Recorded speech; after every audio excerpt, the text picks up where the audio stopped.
নমস্কার, আমি মুন। আপনারা শুনছেন আমৃত্য ভালোবাসি তোকে, লিখেছেন সালমা চৌধুরী। পর্ব ৩।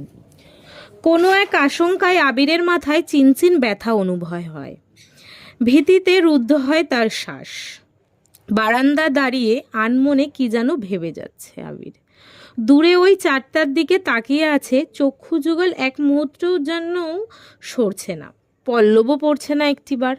তার দুর্বোধ্য দৃষ্টি হঠাৎ কারো অস্তিত্ব বুঝতে পেরে সাবলীন ভঙ্গিতে নড়ে চড়ে দাঁড়ায়, দৃষ্টি সরিয়ে নেয় চাঁদ থেকে, ঘাড় ঘুরিয়ে দেখে নেয় মানুষটাকে, তারপর ধীর স্থির কণ্ঠে জানতে চায় কি হয়েছে।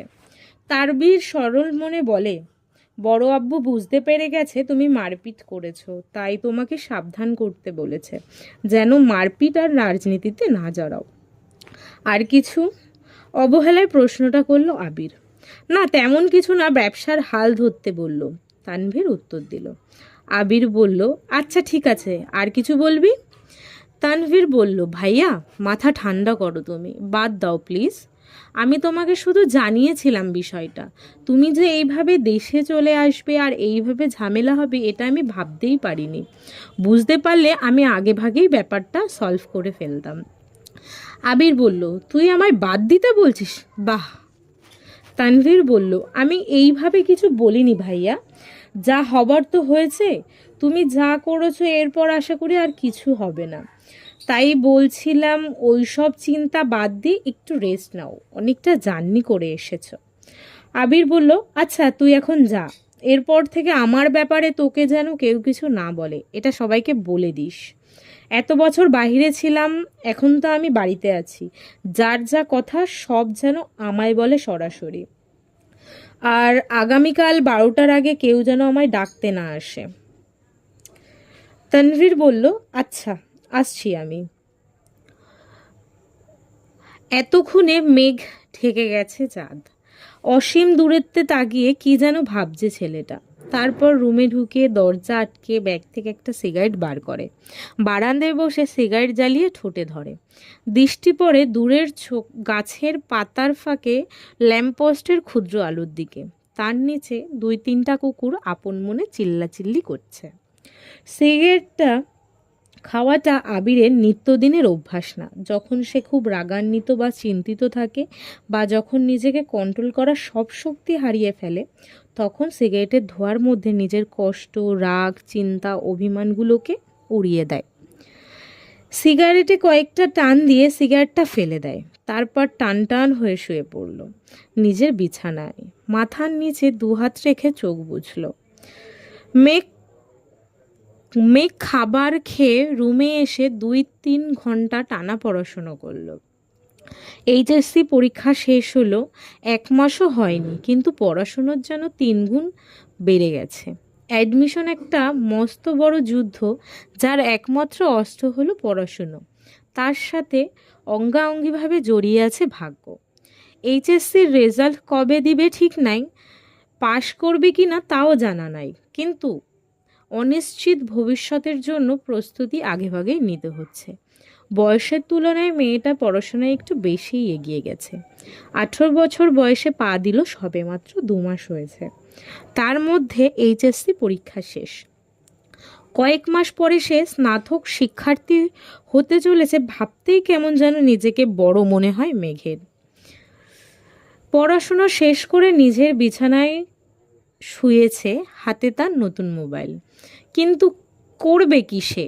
না আছে ফেসবুক, আর না আছে কোনো অ্যাকাউন্ট। ইউটিউবে ঢুকে কয়েকটা ভিডিও দেখে মোবাইল রেখে দেয়। শুয়ে ভাবতে লাগে, আবির ভাইয়াকে ধন্যবাদ জানানো দরকার, কিন্তু সে তো ভয়ে দাঁড়াতেই পারবে না আবিরের সামনে। পুরনো স্মৃতিগুলো ভাবতে থাকে। মেঘ সবেমাত্র 5ম শ্রেণীতে উঠেছিল, বয়সের গণ্ডি 9-10-এর মাঝামাঝি। তখন মেঘের একটা বন্ধু হয়েছিল, নাম জয়। ছেলেটা স্কুলে নতুন এসে বন্ধুত্ব করেছিল মেঘের সাথে। ছোটবেলা পিচ্চিদের বন্ধুত্ব যেমন ছিল, চকলেট শেয়ার করা, টিফিন শেয়ার করা, একসাথে খেলাধুলা করা। একটা সপ্তাহ হয়নি তাদের বন্ধুত্বের, 7 দিনের মাথায় আবির স্কুলে গিয়ে মেঘকে আর জয়কে একসাথে খেলতে দেখে স্কুলের সবার মাঝখানে মেঘের গালে কয়েকটা থাপ্পড় বসিয়ে দিল আর রাগান্বিত স্বরে বলেছিল, তোকে যদি আর কোনো দিন ছেলের সাথে কথা বলতে বা খেলতে দেখি তাহলে তোর খবর আছে। তারপর বোনকে টানতে টানতে বাড়িতে নিয়ে আসে। কয়েকটা বার বোনের দিকে তাকিয়েও দেখেননি। দুগালে আবিরের 5 আঙুলের দাগ বসে গেছিল। সেই যে থাপ্পড় দিয়েছিল মেঘ, 1 সপ্তাহ জ্বরে পড়েছিল। মেঘ ছোটবেলা থেকেই খুব অভিমানী ছিল। ছোট মেয়েটা এই থাপ্পড়ের ভয়ে আর আতঙ্কে আর কোনোদিন আবিরের দিকে চোখ তুলেও তাকায়নি, কথা বলা তো দূরের বিষয়। আবির বাসায় থাকাকালীন রুম থেকে বেরই হয়নি মেঘ বালিকা। আবিরও কখনো খোঁজ নেয়নি মেয়েটার। ছোট মেঘের মনে তখনই জন্ম নেয় আবির ভাইয়ের প্রতি অভিমান, সীমাহীন অভিযোগ, কষ্ট আর বিতৃষ্ণা। 2 বছর পর দেশ ছাড়ে আবির। এই সময়ের মাঝে মেঘ আবিরের সাথে এক টেবিলে খেতেও বসতো না। আবিরকে দেখলেই যেন ছুটে পালাতো মেঘ। আবির বিদেশ চলে যাওয়ার পর মেঘ আবিরের ভয় থেকে নিজেকে সাবলীন করে আপন মনে রাজত্ব করতে থাকে খানবাড়িতে। আবিরের পাশে রুমটায় তার দখলে চলে আসে। আবির থাকলে হয়তো কখনোই সে এই রুমে আসতো না।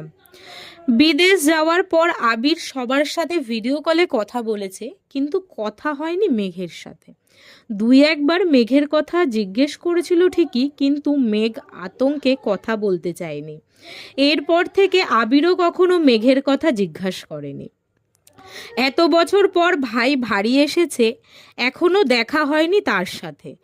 এরই মধ্যে মারপিট করে ফেলেছিল।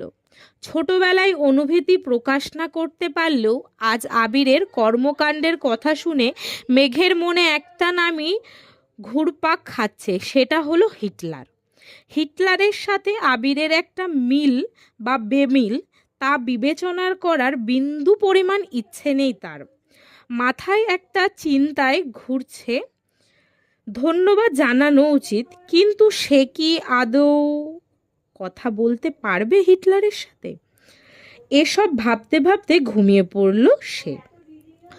ভোরবেলা থেকেই বাড়িতে রান্নার ধুম পড়ে যায়। 3 ভাই সকাল সকাল খেয়ে অফিসে চলে যায়। মিম আর আদিও স্কুলে চলে যায়। মেঘ ঘুম থেকে ওঠে 8টায়। রাত জাগার কারণে সকালে উঠতে পারে না সে। মাঝে মাঝে গোসল করে খেয়ে বের হয়, মাঝে মাঝে এমনিতেই চলে যায়।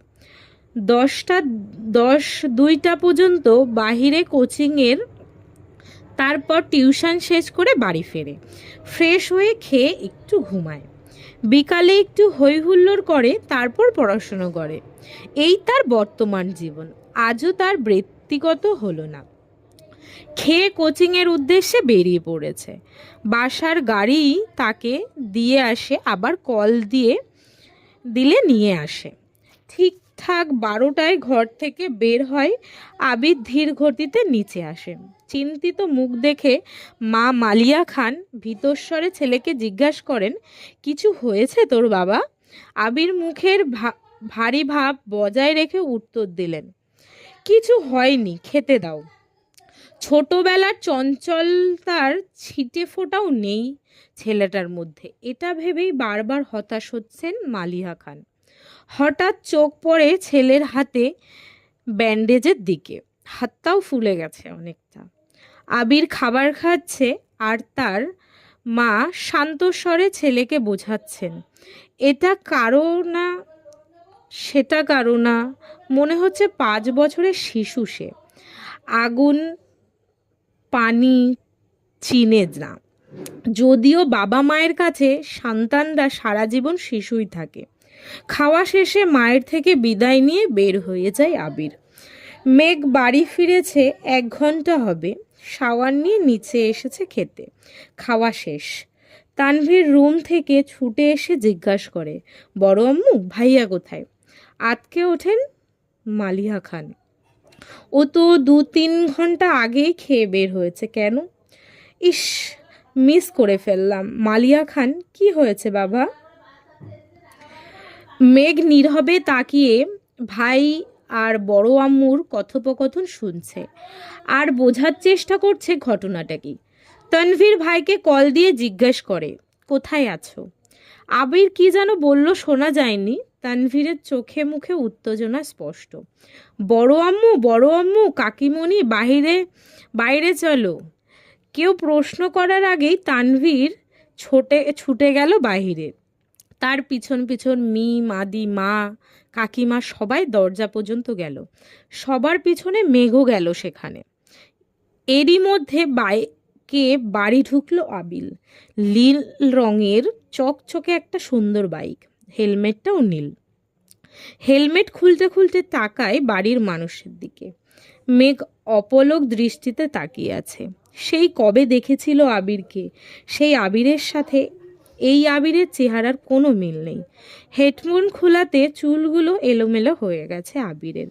চোখে সানগ্লাস, নেভি ব্লু রঙের শার্ট, কালো প্যান্টের সাথে ইন করে পড়েছে।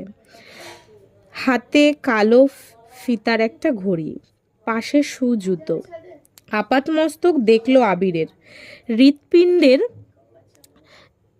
চার প্রখর ছটফট করতে লাগলো মেঘের। আবিরের দিকে বিভোর দৃষ্টিতে তাকিয়ে আছে সে। আবির বাড়ির সকলের উদ্দেশ্যে বলল, বাইকটা কিনেছি, কেমন হয়েছে? আবিরের কণ্ঠ মেঘের মনের গভীরকে ধাক্কা খায়। এতে হুঁশ ফেরে তার। দাঁড়িয়ে থাকতে পারছে না সে। এক দৌড়ে নিজের রুমে ঢুকে দরজা আটকে শুয়ে পড়ে মেঘ। মিম আর আদি হই হুল্লোড় করছে।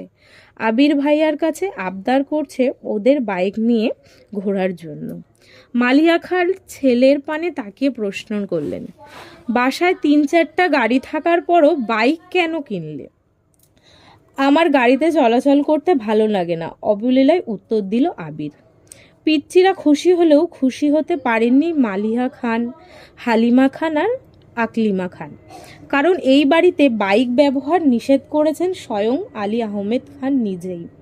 তিনি কোনো এক বয়সে বাইকে অ্যাক্সিডেন্ট করেছিলেন, সেই থেকে বাইক কেনা বা বাইকে চলাচল নিষিদ্ধ করেছেন। ইকবাল খানের খুব ইচ্ছে ছিল বাইক কেনার, কিন্তু বড় ভাইয়ের নিষেধ অমান্য করার সাধ্য নেই, তাই কিনতে পারেননি। তানভীর খুব করে চাইছিল বাইক কিনতে। রাজনীতির সুবাদে অনেক জায়গায় চলাচল করতে হয়, বাইক থাকলে সুবিধা হবে। বাবা মোজাম্মেল খানকে বলেও ছিল সে, কিন্তু বাবার এক কথা, তোর বড় আব্বু বাইক পছন্দ করে না, তোর দরকার পড়লে তুই একটা গাড়ি সবসময় ব্যবহার করিস, তারপরও বাইক কেনার নাম মুখে নিস না। আবির বাড়ি ফিরেছে 24 ঘন্টা হবে হয়তো, এর মধ্যেই বাইক কিনে ফেলেছে। এর পরিণাম কি হবে তা ভেবেই ভয়ে আতকে যাচ্ছেন বাড়ির 3 বউ। এদিকে অষ্টাদশীর হৃদয় কাঁপছে, কেমন জানি অস্থির লাগছে সবকিছু। পরিচ্ছন্ন নয়নে তাকিয়ে আছে রুমের জানলার দিকে, দৃষ্টি তার অসীম দূরত্বে। কি জানি কি ভাবলো, কতক্ষণ হঠাৎ ঝলমলিয়ে উঠল। মেঘ সঙ্গে সঙ্গে চোয়াল শক্ত করে নিজেকে প্রশ্ন করলো, বাই এনি চান্স আমি কি হিটলারের উপর ক্রাশ খেয়েছি? আজকের পর্ব এই অবধি। আশা করি সবার ভালো লাগছে, সবাই শুনতে থাকো, আরও ভালো লাগবে। এরপর আরও পর্ব আসতে শুরু করেছে। তো আজকে এই অবধি, ধন্যবাদ সবাইকে। আবার কালকে নতুন পর্ব নিয়ে চলে আসবো। সবাই ভালো থাকবেন।